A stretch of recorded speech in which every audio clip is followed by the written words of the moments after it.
everyone, welcome to 10 minute school admission program. আশা করি সবাই ভালো আছো। আজকে আমাদের ক্লাস হচ্ছে মৌলের পর্যায়বৃত্ত ধর্ম সেকেন্ড লেকচার। তো এই ক্লাসে আমি তোমাদের সাথে আছি আক্কান আফসারা তুষি। চলো এই ক্লাস আজকে শুরু করা যাক। আজকে আমাদের ফার্স্ট টপিক মৌলের পর্যায়বৃত্ত ধর্ম কি। মৌলসমূহের ইলেকট্রন বিন্যাস ভিত্তিক পরিবর্তনশীল ধর্মকেই বলা হয় মৌলের পর্যায়বৃত্ত ধর্ম। এর মধ্যে কি কি আছে? গলনাঙ্ক, স্ফুটনাঙ্ক, পরমাণুর আকার, যোজ্যতা, আয়নীকরণ শক্তি, ইলেকট্রন আসক্তি, তড়িৎ ঋণাত্মকতা আর ধাতব ধর্ম। তাহলে চলো এখন আমরা চলে যাই নেক্সট টপিকে। এখন আমরা এই পর্যায়বৃত্ত ধর্মগুলোর পর্যায়গত ও শ্রেণীগত প্রবণতা সম্পর্কে জানব। এখানে পর্যায়গত প্রবণতার ক্ষেত্রে আমরা দেখব একই পর্যায়ে বাম থেকে ডানে গেলে হ্রাস পায় পারমাণবিক ব্যাসার্ধ বা আকার, আর একই গ্রুপে ওপর থেকে নিচের দিকে গেলে বৃদ্ধি পায়।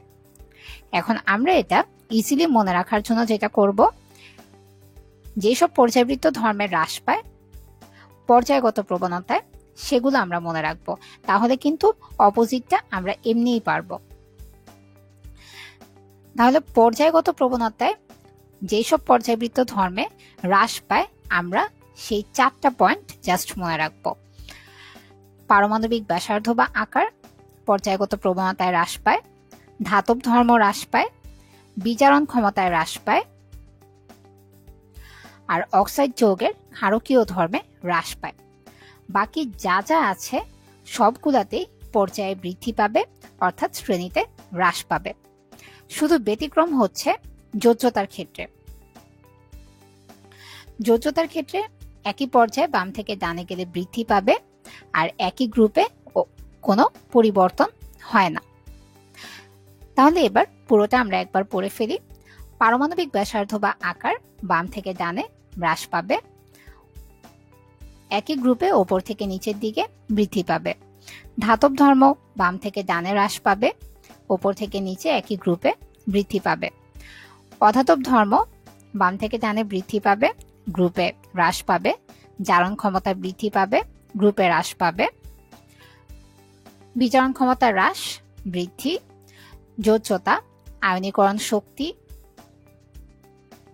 ইলেকট্রন আসক্তি, তড়িৎ ঋণাত্মকতা, অক্সাইড যৌগের অম্লীয় ধর্ম সবগুলাতেই একই পর্যায়ে বাম থেকে ডানে গেলে বৃদ্ধি পাবে, আর একই গ্রুপে ওপর থেকে নিচে গেলে হ্রাস পাবে।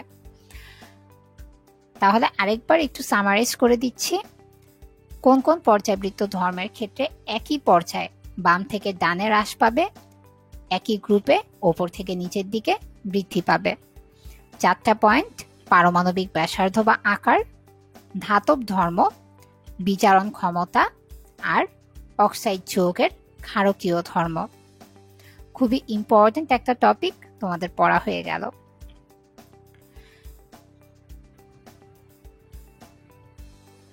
এবার আমাদের নেক্সট টপিক গ্রুপ 1 এর মৌলসমূহের গলনাঙ্ক ও স্ফুটনাঙ্ক। এখানে যেটা বেশি আসে তা হচ্ছে লিথিয়াম, সোডিয়াম, রুবিডিয়াম, সিজিয়াম।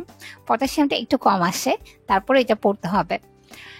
লিথিয়ামে হচ্ছে 180.5 ডিগ্রি সেলসিয়াস, সোডিয়ামে 97.7 degree Celsius, potassium 63.3 degree Celsius, rubidium 39.3, caesium 28.4। Rubidium আর সিজিয়ামটা খুবই ইম্পর্টেন্ট। স্ফুটনাঙ্ক সোডিয়ামেরটা সবচেয়ে বেশি আসে, 883 ডিগ্রি সেলসিয়াস। তৃতীয় পর্যায়ের মৌলসমূহের গলনাঙ্ক, স্ফুটনাঙ্ক।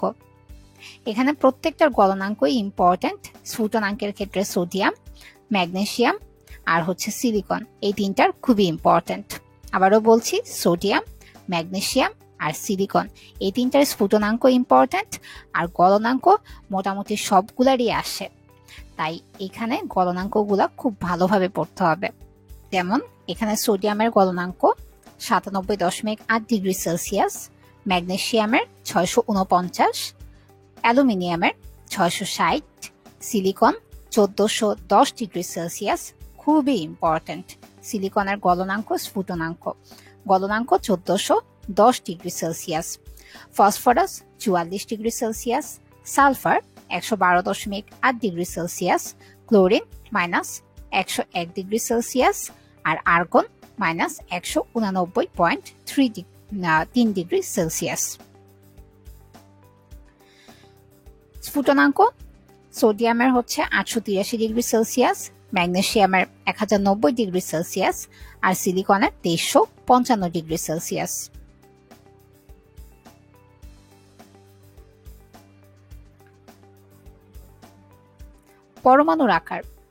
পরমাণুর আকার তুলনা করার ক্ষেত্রে সাধারণভাবে কোনো পরমাণুর নিউক্লিয়াসের কেন্দ্র ও এর সর্ববহিস্থ ইলেকট্রন স্তরের মধ্যবর্তী দূরত্বকে পারমাণবিক ব্যাসার্ধ বলে।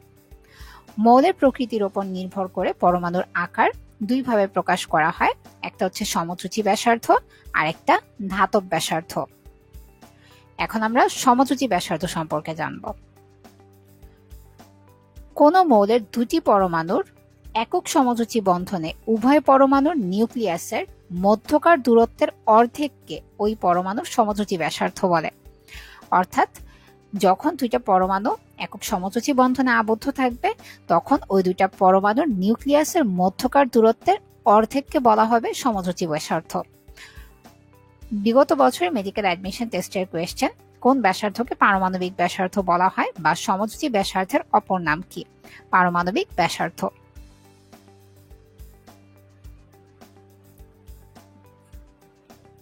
মৌলের দুটি পরমাণুর সমযোজী ব্যাসার্ধের যোগফল হলো তাদের দ্বারা গঠিত অণুর বন্ধন দূরত্ব।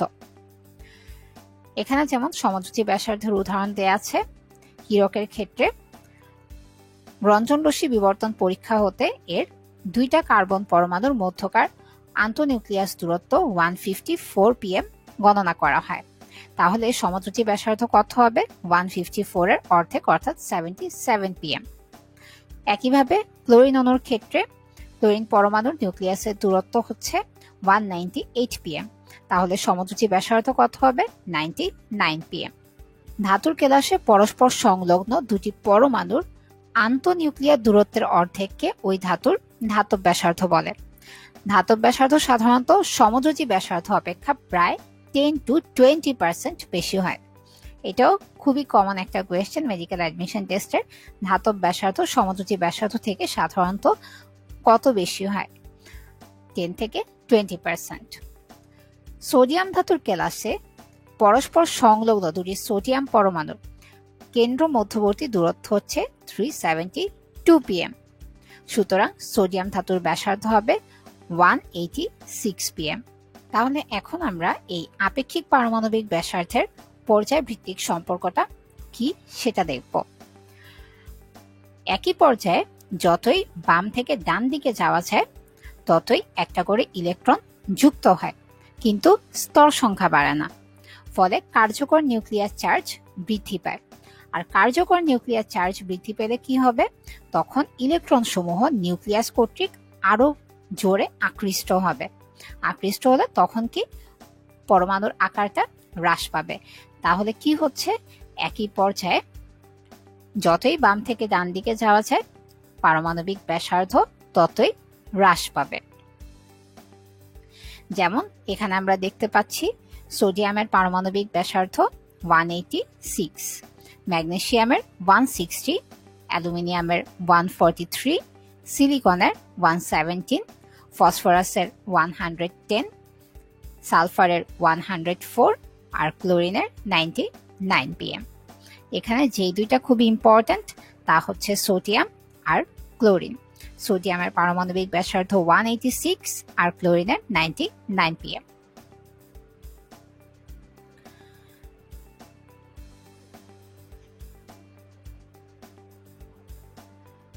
এবার গ্রুপ ভিত্তিক সম্পর্ক। একই গ্রুপের বেলায় নিচের দিকের পরমাণুর ইলেকট্রনের জন্য নতুন কক্ষপথ বা শক্তি স্তর যুক্ত হয়। তাহলে যেহেতু এখানে নতুন কক্ষপথ বা শক্তি স্তর যুক্ত হচ্ছে তাহলে কার্যকর নিউক্লিয়ার চার্জটা হ্রাস পাবে, ফলে পারমাণবিক ব্যাসার্ধ বৃদ্ধি পাবে। যেমন গ্রুপ 1 এর ক্ষেত্রে এখানে পারমাণবিক ব্যাসার্ধ বৃদ্ধিটা দেখানো আছে। লিথিয়ামের ক্ষেত্রে পারমাণবিক ব্যাসার্ধ 152, সোডিয়ামের 186, পটাশিয়ামের 227, রুবিডিয়ামের 248 আর সিসিএমের 265। অর্থাৎ একটা করে স্তর সংখ্যা বাড়ছে আর এদের পারমাণবিক আকারটাও বৃদ্ধি পাচ্ছে।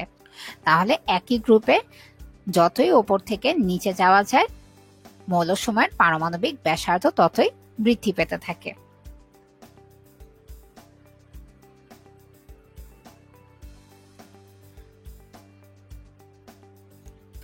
পরমাণুর যোজ্যতা। একটি যৌগ গঠনে কোনো মৌলের পরমাণু অন্য মৌলের পরমাণুর সাথে যুক্ত হওয়ার ক্ষমতাকে বলা হয় মৌলটির যোজ্যতা। কোনো মৌলের অক্সিজেনের সাথে যুক্ত হওয়ার ক্ষমতাকে বলা হয় ওই মৌলের অক্সিজেন যোজ্যতা। গ্রুপ 1A থেকে গ্রুপ 4A এর মৌলসমূহের সর্ববহিস্থ ইলেকট্রন সংখ্যা এদের যোজ্যতা নির্দেশ করে। যেমন এখানে গ্রুপ 1 এর ক্ষেত্রে সোডিয়াম অক্সাইড, অর্থাৎ অক্সাইড গঠনে মৌল যোজ্যতা হচ্ছে 1, আবার হাইড্রাইড গঠনেও এর যোজ্যতা হচ্ছে 1। ম্যাগনেসিয়াম অক্সাইডের ক্ষেত্রে 2, আবার হাইড্রাইড গঠনেও হচ্ছে 2। একইভাবে aluminium oxide, silicon dioxide, phosphorus pentoxide, sulphur trioxide, chlorine hepta অক্সাইডের যোজ্যতা এখানে দেয়া আছে।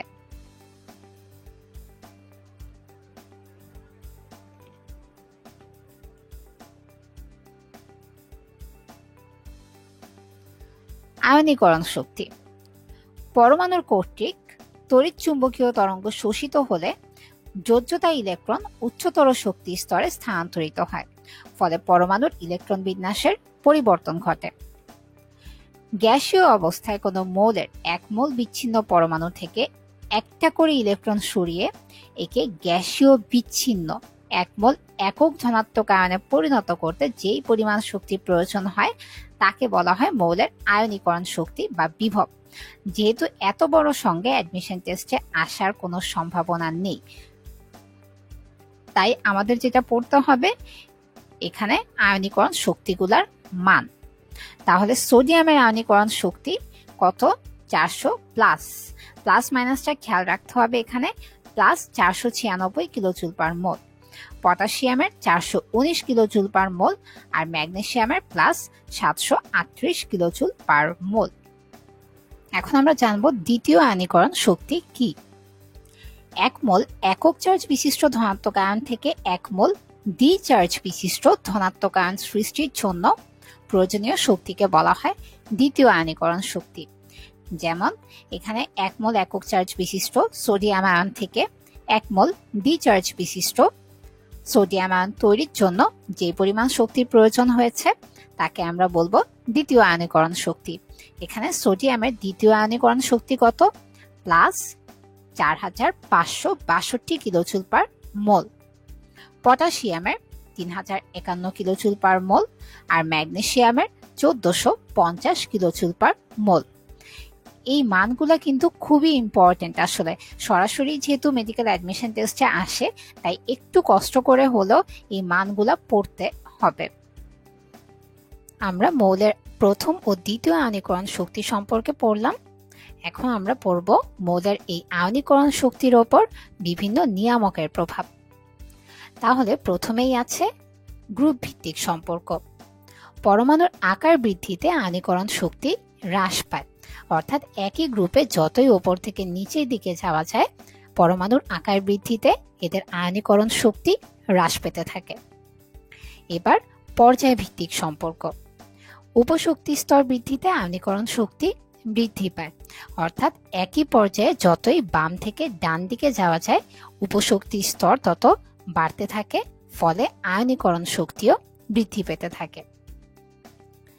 থার্ড ওয়ান, পূর্ণ ও অর্ধপূর্ণ অরবিটাল যুক্ত পরমাণুর অধিক সুস্থিতির কারণে পর্যায়ভিত্তিক সম্পর্কে ব্যতিক্রম ঘটে। তাহলে প্রথমেই আমরা দেখি গ্রুপ ভিত্তিক সম্পর্কে।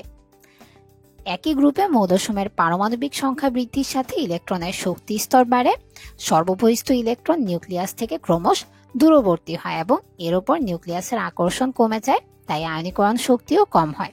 যেমন এখানে আমরা দেখতে পাচ্ছি গ্রুপ 1 এর ক্ষেত্রে একই গ্রুপে যতই নিচের দিকে যাওয়া যাচ্ছে এর পারমাণবিক আকার ততই বৃদ্ধি পাচ্ছে, কিন্তু আয়নীকরণ শক্তি কমে যাচ্ছে।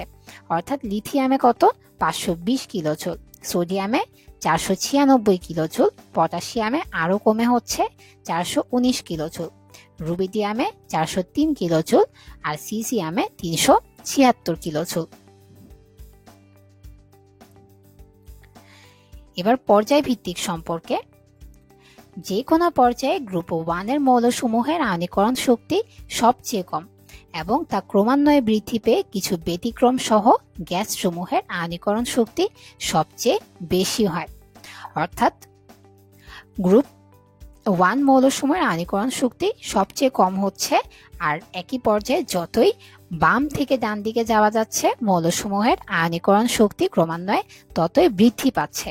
কিন্তু অধিক স্থিতিশীল ইলেকট্রন বিন্যাসের মৌলের আয়নীকরণ শক্তির চেয়ে কম স্থিতিশীল ইলেকট্রন বিন্যাসের মৌলের আয়নীকরণ শক্তি কম হয়। এক্ষেত্রে যেমন দ্বিতীয় পর্যায়ে গ্রুপ 13 এর বোরন এবং তৃতীয় পর্যায়ে গ্রুপ 13 এর অ্যালুমিনিয়ামের আয়নীকরণ শক্তি ক্রমশ বৃদ্ধি না পেয়ে হঠাৎ হ্রাস পায়। অর্থাৎ বোরনের আয়নীকরণ শক্তি হয় 800 কিলোজুল আর অ্যালুমিনিয়ামের হয় 576 কিলোজুল।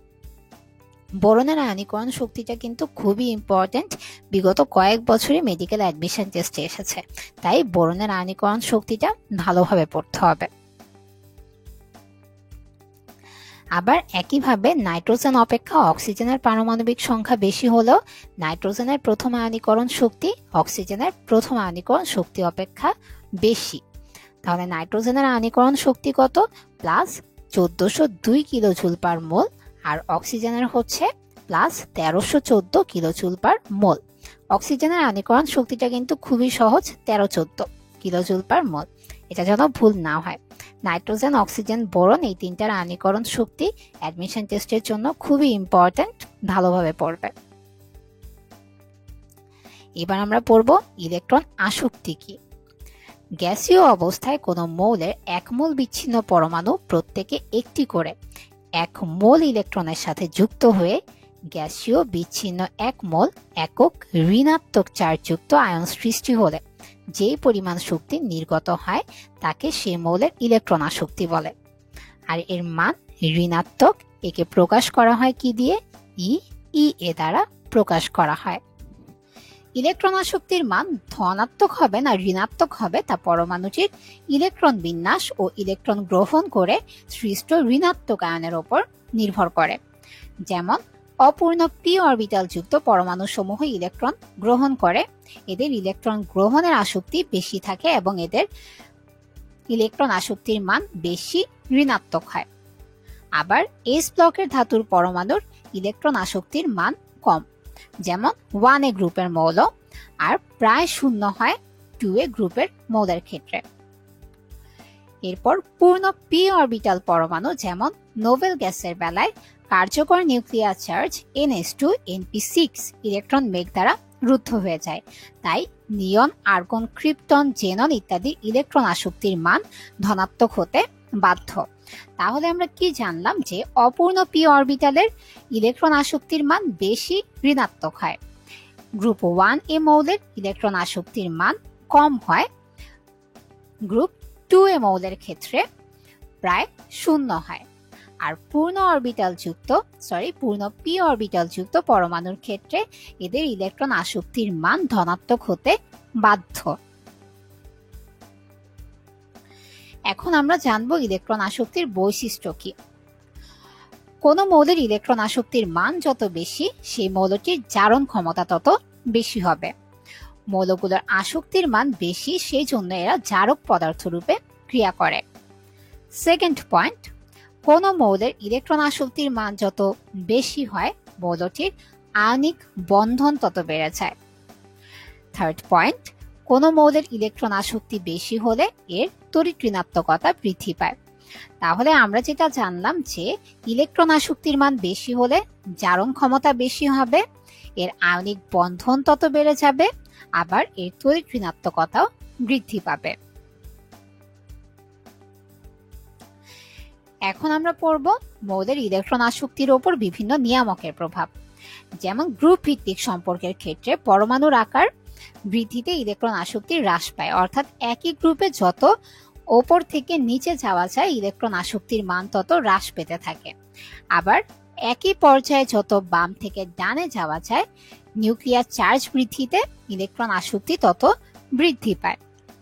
তাহলে আরেকবার রিপিট করছি যে একই গ্রুপে যত উপর থেকে নিচে যাওয়া যাবে, ইলেকট্রন আসক্তি হ্রাস পাবে, আর একই পর্যায়ে বাম থেকে যত ডানে যাওয়া যাবে, ইলেকট্রন আসক্তি বৃদ্ধি পাবে। এখন সেকেন্ড পয়েন্ট, যেটা যোজ্যতা স্তরে ইলেকট্রনের ঘনত্ব বৃদ্ধিতে ইলেকট্রন আসক্তি হ্রাস পায়। যেমন গ্রুপ 17 দেখা যায় হ্যালোজেনের ক্ষেত্রে এদের ইলেকট্রন আসক্তির ক্রম হচ্ছে ক্লোরিন, এরপর ফ্লোরিন, তারপর ব্রোমিন, আর দেন আয়োডিন। তাহলে হ্যালোজেনের ক্ষেত্রে ইলেকট্রন আসক্তির ক্রম কি? Chlorine, fluorine, bromine, iodine.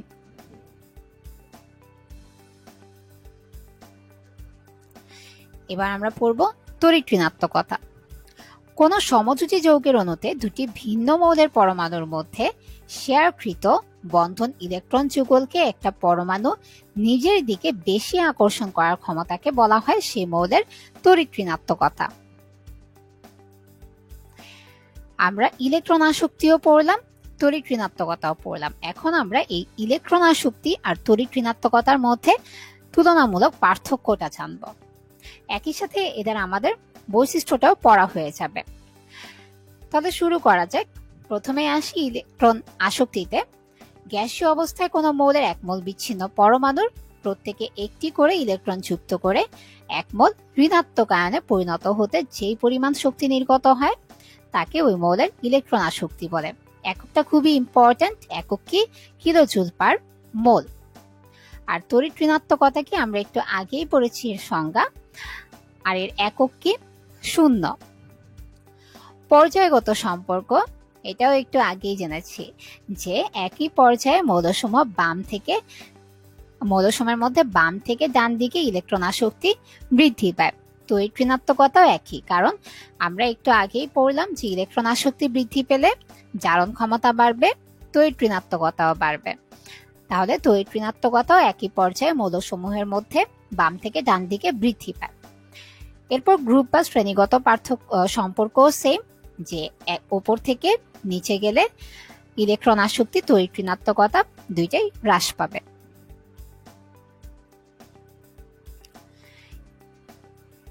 Electron আসক্তির মান।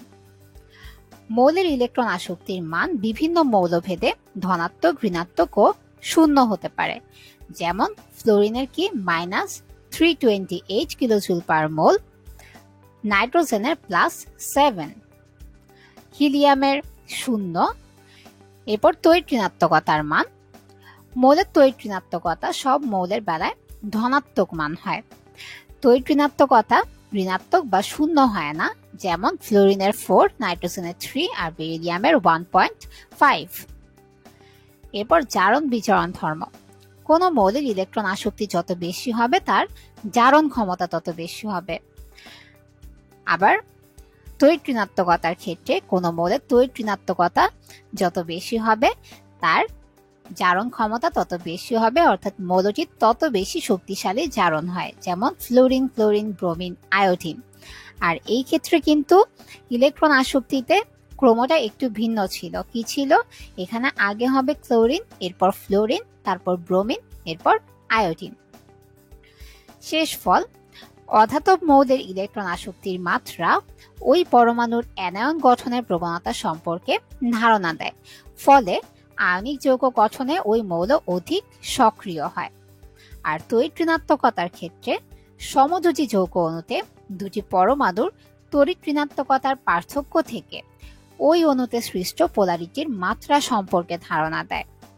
তাহলে আমরা যেটা জানলাম যে ইলেকট্রন আসক্তিতে পরমাণুর অ্যানায়ন গঠনের প্রবণতা সম্পর্কে ধারণা দেয়, আর তড়িৎ ঋণাত্মকতাতে পোলারিটির মাত্রা সম্পর্কে ধারণা দেয়।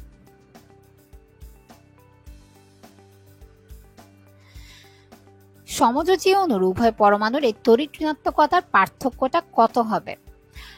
খুবই ইম্পর্টেন্ট একটা কোয়েশ্চেন, বিগত কয়েক বছরই মেডিকেল অ্যাডমিশন টেস্টের একটা কমন কোয়েশ্চেন এটা, যে তড়িৎ ঋণাত্মকতার পার্থক্য কত হলে পোলারিটি সৃষ্টি হবে। কত? 0.5 থেকে 1.9। আবারও রিপিট করছি, 0.5 থেকে 1.9। ওই সমযোজী অণুটি আংশিক ধনাত্মক চার্জ ও আংশিক ঋণাত্মক চার্জ যুক্ত হয়ে পোলার অণু হয়। আরেকটা ইম্পর্টেন্ট কোয়েশ্চেন এখানে কি, যে সর্বাধিক পোলার অণু কোনটি? কোনটি? Hydrogen fluoride.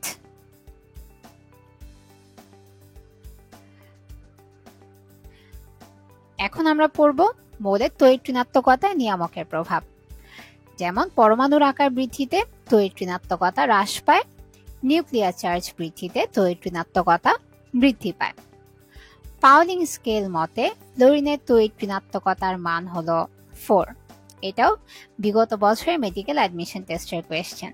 ফ্লোরিনের তড়িৎ ঋণাত্মকতা কত? 4। এখানে হ্যালোজেন গুলার প্রত্যেকটারই কিন্তু তড়িৎ ঋণাত্মকতার মান ইম্পর্টেন্ট, তাই খুব ভালোভাবে পড়তে হবে।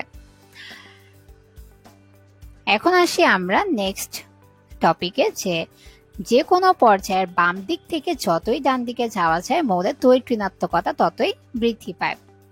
এর কারণ হচ্ছে একই পর্যায়ের কার্যকর নিউক্লিয়াসের চার্জ বৃদ্ধি পাওয়া। তো পাউলিং স্কেল মতে দ্বিতীয় পর্যায়ে তড়িৎ ঋণাত্মকতা, এখানে যেই কয়টা তড়িৎ ঋণাত্মকতা দেওয়া আছে প্রত্যেকটাই ইম্পর্টেন্ট, প্রত্যেকটাই জানা লাগবে। আর মেডিকেল অ্যাডমিশন টেস্টেও দেখা যায় যে তড়িৎ ঋণাত্মকতার মান 80। তাই এইসব যে গ্রস মান যেগুলো আছে, যেমন তড়িৎ ঋণাত্মকতার মান কত, আয়নীকরণ শক্তির মান কত, এগুলো একটু ভালো মতো পড়ে যেতে হবে। তাহলে ফার্স্টে আমরা দেখছি লিথিয়াম। লিথিয়ামের কত?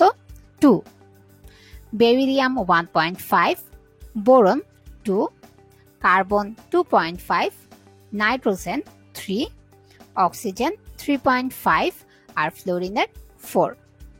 আরেকবার রিপিট করে দিচ্ছি তোমাদের সুবিধার জন্য।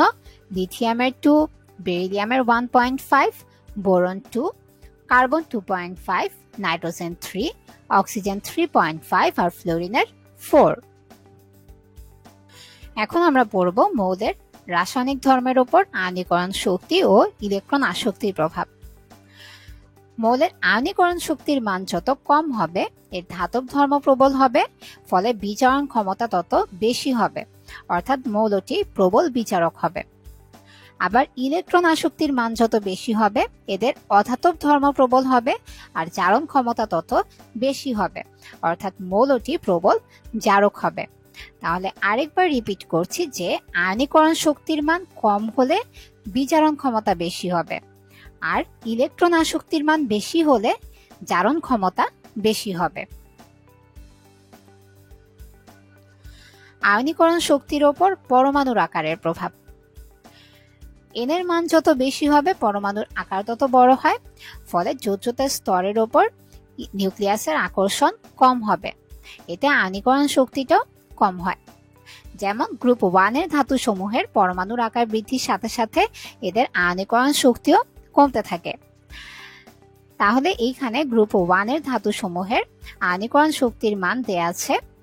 এখানে প্রত্যেকটা মানই মোটামুটি মেডিকেল অ্যাডমিশন টেস্টে এসেছে, তাই মানগুলো ভালো মতো পড়া উচিত। যেমন এখানে দেয়া আছে লিথিয়ামের 530 কিলোজুল, সোডিয়ামের 496 কিলোজুল, পটাশিয়ামের 418 কিলোজুল, রুবিডিয়ামের 403 কিলোজুল আর সিজিয়ামের 376 কিলোজুল। এই মানগুলা কিন্তু মেডিকেল অ্যাডমিশন টেস্টে আসেই কোনো না কোনোটা, তাই মানগুলা যেন ভুল না হয়, একটু ভালো মতো পড়তে হবে। আয়নীকরণ শক্তির উপর উপশক্তি স্তরের প্রভাব। এখানে উপশক্তি স্তরের প্রভাবের ক্ষেত্রে ডি উপশক্তি স্তরে সবচেয়ে বেশি, এরপর পি উপশক্তি স্তর, তারপর এস উপশক্তি স্তর। এরপর আয়নীকরণ শক্তির উপর ইলেকট্রন বিন্যাসের প্রভাব। পরমাণুর ইলেকট্রন বিন্যাসে সর্ববহিস্থ শক্তি স্তরের উপশক্তি স্তর বা অরবিটাল সমূহ ইলেকট্রন দ্বারা অর্ধপূর্ণ অথবা পরিপূর্ণ। অর্ধপূর্ণ বলতে যেমন পি অরবিটালে D3 আর ডি অরবিটাল D5 হলে, আবার পরিপূর্ণ যেমন P6 D10 থাকলে সেই পরমাণুর ইলেকট্রন বিন্যাস অধিক স্থায়িত্ব লাভ করে। তাহলে আরেকবার রিপিট করছি যে পরমাণুর ইলেকট্রন বিন্যাসে সর্ববহিস্থ শক্তি স্তরের উপশক্তি স্তর বা অরবিটাল সমূহ ইলেকট্রন দ্বারা অর্ধপূর্ণ বা পরিপূর্ণ থাকলে এদের ইলেকট্রন বিন্যাস অধিক স্থায়িত্ব লাভ করে।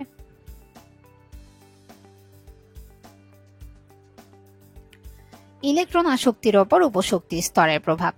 এই শিল্ডিং প্রভাবটা কিন্তু খুব ইম্পর্ট্যান্ট। পরমাণুর উপশক্তি স্তর যত বেশি হবে, পরমাণুর যোজ্যতা স্তরের ইলেকট্রনের ওপর নিউক্লিয়াসের আকর্ষণ তত কম হবে, ফলে মৌলের ইলেকট্রন আসক্তি কম হবে। এরূপ প্রভাবকে বলা হয় উপশক্তি স্তরের আচ্ছাদন বা শিল্ডিং প্রভাব। এবার আসি আমরা ইলেকট্রন আসক্তির ওপর পরমাণুর আকারের প্রভাবে। পরমাণুর নিউক্লিয়াস থেকে বহিস্থ শক্তি স্তরের দূরত্ব যত কম হয়, ইলেকট্রনের প্রতি ওই নিউক্লিয়াসের আকর্ষণ তত বেশি হয়। যেমন দ্বিতীয় পর্যায়ের অক্সিজেন পরমাণুর আসক্তি -141 কিলোজুল পার মোল, এবং এর ডান দিকে অবস্থিত ছোট আকারের ফ্লোরিন পরমাণুর বেলায় ইলেকট্রন আসক্তি বৃদ্ধি পেয়ে -328 কিলোজুল পার মোল হয়েছে। তাহলে এখানে যেটা ইম্পর্টেন্ট সেটা আরেকবার বলছি যে উপশক্তি স্তর আচ্ছাদন বা শিল্ডিং প্রভাবটা কি? পরমাণুর উপশক্তি স্তর যত বেশি হবে, তখন পরমাণুর যোজ্যতা স্তর ইলেকট্রনের ওপর নিউক্লিয়াসের আকর্ষণ তত কম হবে। এতে মৌলের ইলেকট্রন আসক্তি কম হয়, যাকে আমরা বলি উপশক্তি স্তরের আচ্ছাদন বা শিল্ডিং প্রভাব।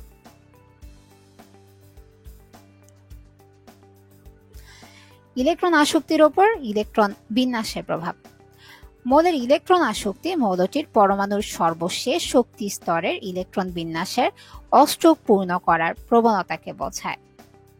আরেকবার রিপিট করছি, মৌলের ইলেকট্রন আসক্তি মৌলটির পরমাণুর সর্বশেষ শক্তি স্তরের ইলেকট্রন বিন্যাসের অষ্টক পূর্ণ করার প্রবণতাকে বোঝায়। এখন আমরা পড়ব দ্বিতীয় ও তৃতীয় পর্যায়ের মৌলের অক্সাইডের অম্ল ক্ষারক ধর্ম। অধাতুর দুটি অক্সাইডের বেলায় উচ্চ জারণ সংখ্যায় অক্সাইড অধিকতর অম্লধর্মী ও সবল অ্যাসিড তৈরি করে, কিন্তু নিম্ন জারণ সংখ্যার অক্সাইড মৃদু অম্লীয় হয় এবং দুর্বল অম্ল তৈরি করে। এবার আমরা পড়ব ধাতব ধর্ম। পর্যায় সারণীর বাম থেকে ডান দিকের মৌলসমূহে ধাতব ধর্ম হ্রাস পায় আর অধাতব ধর্ম বৃদ্ধি পায়। যেমন তৃতীয় পর্যায়ের বেলায় সোডিয়াম, ম্যাগনেসিয়াম, অ্যালুমিনিয়াম হলো ধাতু, সিলিকন অপধাতু এবং ফসফরাস, সালফার, ক্লোরিন হলো অধাতু। তাহলে আরেকবার রিপিট করছি যে পর্যায় সারণীর বাম থেকে ডান দিকে ধাতব ধর্ম ধাতব ধর্ম হ্রাস পাবে আর অধাতব ধর্ম বৃদ্ধি পাবে। আমরা পর্যায়গত সম্পর্কটা পড়েছি, এখন আমরা জানব গ্রুপগত সম্পর্ক। তা হচ্ছে পর্যায় সারণীর ওপর থেকে নিচে গেলে ধাতব ধর্ম হ্রাস পায় আর অধাতব ধর্ম তাহলে বৃদ্ধি পাবে। পর্যায় সারণীর বাম দিকের সর্বনিম্ন মৌল কোনটি? যা সর্বাধিক ধাতব মৌল ফ্রান্সিয়াম। বিগত বছরের মেডিকেল অ্যাডমিশন টেস্টের কোয়েশ্চেন, সর্বাধিক ধাতব মৌল নিচের কোনটি? অ্যান্সার হবে ফ্রান্সিয়াম। তবে ফ্রান্সিয়াম অস্থায়ী ধাতব মৌল হওয়ায় স্থায়ী সক্রিয় ধাতব মৌল হলো সিজিয়াম। তাহলে স্থায়ী সক্রিয় ধাতব মৌল কোনটি? সিজিয়াম। এখন আমরা পড়ব রাসায়নিক বন্ধন কি। রাসায়নিক বন্ধন হলো পরমাণু সমূহের ইলেকট্রন ত্যাগ ও গ্রহণ অথবা শেয়ার করার মধ্যকার অধিক স্থায়ী ইলেকট্রন বিন্যাস লাভ করে অনুগঠন করা। আর আয়নিক বন্ধন কি? ধাতু ও অধাতুর পরমাণুর যোজ্যতা স্তরে ইলেকট্রন প্রদান ও গ্রহণের মাধ্যমে নিকটস্থ সিঁড়ির মৌলের মতো অধিক স্থায়ী ইলেকট্রন বিন্যাস অর্জন করে আয়নিক বন্ধন গঠন করে। তাহলে আয়নিক বন্ধন ধাতু ও অধাতু উভয়ের পরমাণুর ক্ষেত্রে গঠিত হয়। সমযোজী বন্ধন রাসায়নিক পরিবেশে অধাতব পরমাণু সহ প্রত্যেকে সমসংখ্যক ইলেকট্রন যোগান দিয়ে প্রথমে ইলেকট্রন যুগল গঠন করে এবং পরে ওই ইলেকট্রন যুগল উভয় পরমাণু শেয়ার করে নিকটস্থ নিষ্ক্রিয় মৌলের মতো ইলেকট্রন বিন্যাস লাভ করে বন্ধনে আবদ্ধ হয়। আর এরূপ বন্ধনকে বলা হয় তখন সমযোজী বন্ধন। তাহলে সমযোজী বন্ধনের ক্ষেত্রে আমাদের যে দুটা কিওয়ার্ড মনে রাখতে হবে তা হচ্ছে, একটা হচ্ছে অধাতব পরমাণু সমূহ, আরেকটা হচ্ছে শেয়ার করে। আবারও রিপিট করছি, দুইটা কি পয়েন্ট কি, একটা হচ্ছে অধাতব পরমাণু সমূহ, আরেকটা হচ্ছে শেয়ার করে। এখন আমরা বন্ধন ইলেকট্রন যুগল আর নিঃসঙ্গ ইলেকট্রন যুগল সম্পর্কে জানব। সমযোজী অণুতে যে ইলেকট্রন যুগল দুটি পরমাণুকে আবদ্ধ রাখে এবং ওই ইলেকট্রন যুগল উভয় পরমাণুর নিউক্লিয়াস দ্বারা আকৃষ্ট থাকে সেই ইলেকট্রন যুগলকে বন্ধন ইলেকট্রন যুগল বলে, আর নিঃসঙ্গ ইলেকট্রন যুগলের বিপরীত। যেমন এখানে আমরা দেখতে পাচ্ছি যে পানির অণুতে অক্সিজেন পরমাণুর ওপর ও নিচে দুইটা নিঃসঙ্গ ইলেকট্রন যুগল আছে, আর এই দুই পার্শ্বে দুইটা বন্ধন ইলেকট্রন যুগল আছে। আবার অ্যামোনিয়া অণুর ক্ষেত্রে অ্যামোনিয়া অণুর নাইট্রোজেন পরমাণুতে একটা নিঃসঙ্গ ইলেকট্রন যুগল আছে, আর বাকি তিনটা হচ্ছে বন্ধন ইলেকট্রন যুগল। পাই বন্ধন দুইটা পরমাণুর মধ্যে বিদ্যমান একটা সিগমা বন্ধন গঠনের পর উভয় পরমাণুর প্রত্যেকটি হতে একটি করে দুটি সমান্তরাল পি অরবিটালের পার্শ্ব অধিক্রমণের ফলে সৃষ্ট বন্ধনকে পাই বন্ধন বলা হয়। তাহলে পাই বন্ধনে পি অরবিটালের কোন ধরনের অধিক্রমণ ঘটবে? পার্শ্ব অধিক্রমণ ঘটবে। পাই বন্ধনের বৈশিষ্ট্য: দুইটি পরমাণু সিগমা বন্ধনে আবদ্ধ হওয়ার পর উভয় পরমাণুর সমান্তরাল অক্ষ বিশিষ্ট দুটি পি অরবিটালের পাশাপাশি অধিক্রমণে পাই বন্ধন ঘটে। আর এই পাশাপাশি অধিক্রমণ এলাকায় ইলেকট্রনের মেঘের ঘনত্ব কম থাকে, তাই পাই বন্ধন সিগমা বন্ধন থেকে দুর্বল হয়। শঙ্কর অরবিটালে পাই বন্ধন ঘটে না। এস অরবিটাল ছাড়া বিশুদ্ধ অন্য অরবিটালে ঘটে। তাহলে এইখানে যে জিনিসগুলো ইম্পর্টেন্ট তা হচ্ছে দুইটা পি অরবিটালের পাশাপাশি অধিক্রমণে পাই বন্ধন ঘটে, অধিক্রমণ এলাকায় ইলেকট্রন মেঘের ঘনত্ব কম থাকে, সিগমা বন্ধন থেকে দুর্বল হয়, এস অরবিটাল ছাড়া বিশুদ্ধ অন্য অরবিটালে ঘটে, আর শঙ্কর অরবিটালে ঘটে না। দ্বি বন্ধন ও ত্রিবন্ধনে পাই বন্ধন।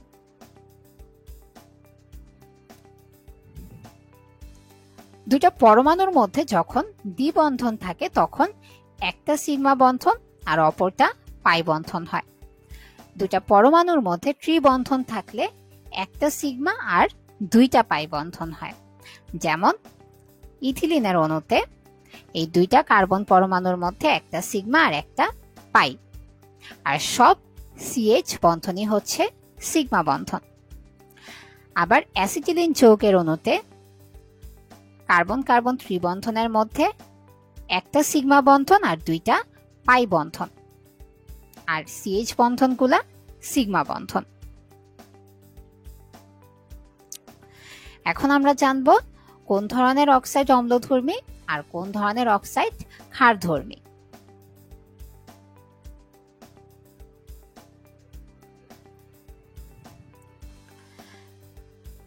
ক্যালসিয়াম অক্সাইডের দ্রবণ ক্ষারধর্মী কারণ এর পিএইচ এর মান 7 থেকে বেশি। একইভাবে বেরিয়াম অক্সাইডের দ্রবণও ক্ষারধর্মী কারণ এর পিএইচ এর মান 7 থেকে বেশি, আর সালফার ডাই অক্সাইড আর কার্বন ডাই অক্সাইডের দ্রবণ হচ্ছে অম্লধর্মী কারণ এদের পিএইচ এর মান 7 থেকে কম। এবার দুইটা ইম্পর্টেন্ট কোয়েশ্চেন এখানে দেয়া আছে। ফার্স্ট ওয়ান, অপটিক্যাল ফাইবারের প্রধান উপাদান কোনটি? কোনটি? Silicon die oxide. আবারও রিপিট করছি, অপটিক্যাল ফাইবারের প্রধান উপাদান কোনটি? Silicon die oxide. Next question, দুটি মৌলের তড়িৎ ঋণাত্মকতার পার্থক্য কত হলে পোলারিটি সৃষ্টি হয়? কত হলে? 0.5 থেকে 1.9। এটা আমরা ক্লাসের শুরুতেই পড়েছি যদিও, তারপরে এই কোয়েশ্চেনটা খুবই ইম্পর্টেন্ট একটা কোয়েশ্চেন, এর জন্য লাস্টের দিকে আবারও দেয়া আছে। তাহলে দুইটা মৌলের তড়িৎ ঋণাত্মকতার পার্থক্য কত হলে পোলারিটি সৃষ্টি হবে? 0.5 থেকে 1.9। Magnesium oxide, aluminium oxide automobile spark plug, উচ্চ তাপমাত্রার ইলেকট্রিক্যাল হিটার প্রভৃতি বৈদ্যুতিক যন্ত্রের রোধক বা ইনসুলেটর রূপে ব্যবহৃত হয়। কে? ম্যাগনেসিয়াম অক্সাইড আর অ্যালুমিনিয়াম অক্সাইড। আরেকটা ইম্পর্টেন্ট কোয়েশ্চেন, 3টা বাণিজ্যিক অ্যাসিড কি কি? সালফিউরিক অ্যাসিড, নাইট্রিক অ্যাসিড আর ফসফরিক অ্যাসিড। এই 3টা হচ্ছে বাণিজ্যিক অ্যাসিড। কি কি? সালফিউরিক অ্যাসিড, নাইট্রিক অ্যাসিড আর ফসফরিক অ্যাসিড। আজকের ক্লাস এই পর্যন্তই। সবাইকে অসংখ্য ধন্যবাদ।